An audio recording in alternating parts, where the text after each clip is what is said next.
Okay, Assalamualaikum warahmatullahi wabarakatuh. Welcome back to English 3. Nah, kita sudah berada di pertemuan ketiga. Nah, di pertemuan ketiga ini kita akan membahas mengenai expression, ya, expressions in the conversation. Jadi ekspresi dalam percakapan, ya, khususnya dalam bahasa Inggris tentu saja. Nah, ada tiga ekspresi yang akan kita bahas di pertemuan ketiga kali ini. Ya, ada expressions of request, expressions of asking permission, and expressions of offering. Jadi ada request, permission, and offer. Ada tiga expression dari pertemuan ini. Nah, mudah-mudahan di pertemuan kali ini lebih mudah dipahami karena saya yakin ini materinya cukup mudah untuk dimengerti ya. Oke, let's start. Kita akan bahas satu persatu. Oke, kita akan mulai dari request dulu. What is request? Request is an expression when we ask someone to do something. Usually it is used modal verb as the expression. Jadi expressions of request ini adalah ekspresi ketika kita meminta seseorang untuk melakukan sesuatu. Jadi request meminta gitu ya istilahnya. Jadi pada dasarnya request ini merupakan expressions of asking something gitu, meminta tolong mungkin bisa ya dalam hal ini asking of request. Nah, dalam request ini expressions of request ini ada beberapa hal yang harus diingat oleh teman-teman. Yang paling dan salah satu yang paling penting adalah modal verb untuk request itu sendiri. Nah, jadi dalam expressions of request ini ada modal verb yang harus digunakan. Nah, modal verb dalam bahasa Inggris itu tentu tidak hanya satu dua ya, tapi banyak. Tetapi untuk request sendiri kita hanya fokus pada 4 modals ini. Mana saja modalsnya ini ya. Ada can, ada could, ada will, ada would. Nah, saya yakin teman-teman pernah mendengar kata can, could, will, dan would. Oke, kita mulai ke contohnya biar lebih jelas bagaimana penggunaan request tersebut. Nah, contoh request. Kita lihat di nomor 1. Can you wash my jacket please? Can you wash my jacket please? Bisakah kamu mencuci jaketku? Nah, selalu diikuti biasanya selalu diikuti oleh kata please ini untuk menunjukkan santunan, minta tolongnya dengan santun. Kemudian nomor 2, could you pass me my glasses? Bisakah kamu memberikan kacamataku? Could you pass me my glasses? Bisakah kamu memberikan kacamataku? Gitu ya. Nomor 3, will you come with me to the dentist please? Bisakah kamu pergi ke dokter gigi dengan saya? Minta tolong untuk ditemani gitu ya. Will you come with me? Bisakah kamu menemani saya ke dokter gigi atau seperti itu? Maknanya bisa, intinya will you come with me itu artinya minta ditemani ya.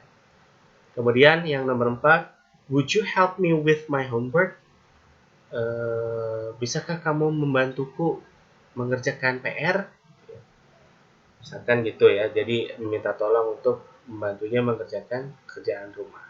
Nah, itu adalah contoh dari request atau meminta seseorang untuk melakukan sesuatu untuk kita. Nah, di sini kan ada can, ada could, will, ada would. Nah, ini sebetulnya ini memiliki makna yang sama. Artinya, keempat models ini memiliki kecenderungan untuk meminta tolong, konteksnya ya, meminta sesuatu. Tetapi yang perlu diperhatikan adalah penggunaannya ya. Untuk can dan will itu ungkapannya digunakan untuk sesuatu yang informal. Informal di sini maksudnya apa? Informal di sini bisa misalkan kita meminta tolong kepada teman, kita meminta tolong kepada adik, kita meminta tolong kepada keluarga yang sudah dekat atau teman dekat ya. Karena degree of formality-nya, jadi derajat ke istilahnya apa ya? Kepolitannya atau kesantunannya gitu ya. Degree kesantunannya itu di bawah could dan would. Nah, karena could dan would ini ya, digunakan untuk waktu atau konteks yang formal. Artinya, could dan would ini bisa digunakan untuk siapa? Pertama, mungkin untuk orang yang lebih tua, kemudian untuk orang lain yang belum kita kenal, kita tidak dekat, gitu ya. Atau meminta tolong kepada atasan kita kalau kita sudah bekerja, meminta tolong kepada dosen, pakainya could atau would. Kalau can dan will ini digunakan untuk teman biasanya ya, untuk keluarga yang sudah dekat. Itu perbedaannya ya, penggunaan could, would, can, dan will. Jadi dilihat dari konteksnya, bagaimana konteks itu menunjukkan penggunaan dari request tersebut. Oke, selanjutnya asking permission. What is asking permission? Asking permissions is asking authorization granted to do something. Atau lebih mudahnya adalah meminta izin untuk melakukan sesuatu. Biasanya 4 modal verb yang harus diingat ini ya. Ini sebetulnya ada beberapa yang sama seperti can, could, dan would ya. Ini sama juga bisa digunakan. Dan ada may. Nah, ini penggunaan can, could, would di asking permission ini tentu saja tergantung dengan konteksnya ya. Jadi kita harus melihat konteks bagaimana meminta izin dengan menggunakan can, could, would. Oke. Kita lihat contohnya. Mungkin teman-teman pernah mempraktikkan asking permission ini kalau di kelas. Kalau misalkan ingin ke toilet pasti minta izinnya, can I go to the toilet, Mister? Can I go to the toilet, dan sebagainya. Could I go to the restroom, and so on. Itu jadi atau pakai may mungkin. Nah, asking permission ini meminta izin. Nah, berarti konteksnya berbeda dengan request tadi ya. Lihat nomor 1, tetap menggunakan could di sini tapi sensi akan berbeda. Could I use your telephone? Bisakah saya menggunakan telepon kamu? Ini kan minta izin ya. Can I borrow your pen? Bisakah saya meminjam pensilmu?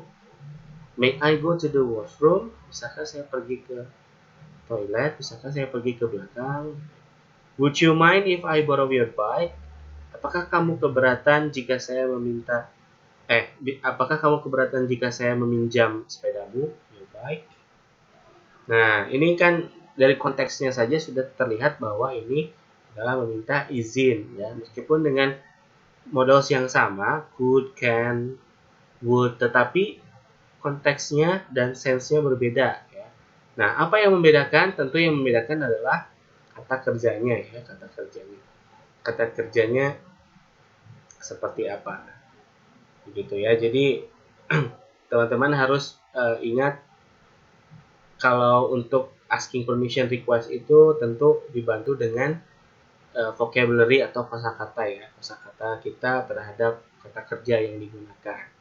Yang pasti could, can, may, dan would ini akan selalu ada dalam penggunaan asking permission. Oke, itu ya untuk asking permission. Kemudian yang terakhir adalah overing. What is over? An over is an expression when we over someone something. Atau over itu ekspresi ketika kita menawarkan sesuatu kepada seseorang. Untuk modal verbnya biasanya menggunakan would you like. Ini expressionnya bisa pakai would you like, shall I, atau can I. Jadi ketika kita menawarkan sesuatu biasanya ekspresinya dengan menggunakan modal verb ini. Nah, contohnya misalkan kita ingin menawarkan teh, would you like some tea? Apakah kamu mau teh? Atau kita menawarkan pertolongan, misalkan, can I help you? Bisakah saya mau membantu Anda? Menawarkan pertolongan. Kemudian, shall we go to the doctor? Ini juga menawarkan, haruskah kita pergi ke dokter sekarang? Nah, gitu ya. Jadi, shall we go? Haruskah kita pergi sekarang? Ini menawarkan, over. Jadi, expressions ini, overing ini adalah untuk menawarkan sesuatu terhadap orang lain. Nah, jadi harus diingat, 3 expressions itu memiliki konteks yang berbeda-beda ya. Meskipun modalsnya sama, kebanyakan ada could-nya, ada would-nya, ada will, ada can, tetapi konteksnya berbeda-beda. Ada yang request, bagaimana cara kita menggunakan modal untuk merequest atau meminta sesuatu, meminta orang untuk melakukan sesuatu untuk kita. Kemudian permission, ketika meminta izin, bagaimana kita menggunakan could, would itu untuk meminta izin, atau may ya. Kemudian over, menawarkan ya. Menggunakan would, can, shall itu juga berbeda. Nah, itu adalah ekspresi-ekspresi yang biasa digunakan dalam percakapan bahasa Inggris. Semoga teman-teman bisa memahami materi di pertemuan ketiga kali ini. If you have a questions, boleh langsung di chat. Oke, I'll see you around. Assalamualaikum warahmatullahi wabarakatuh.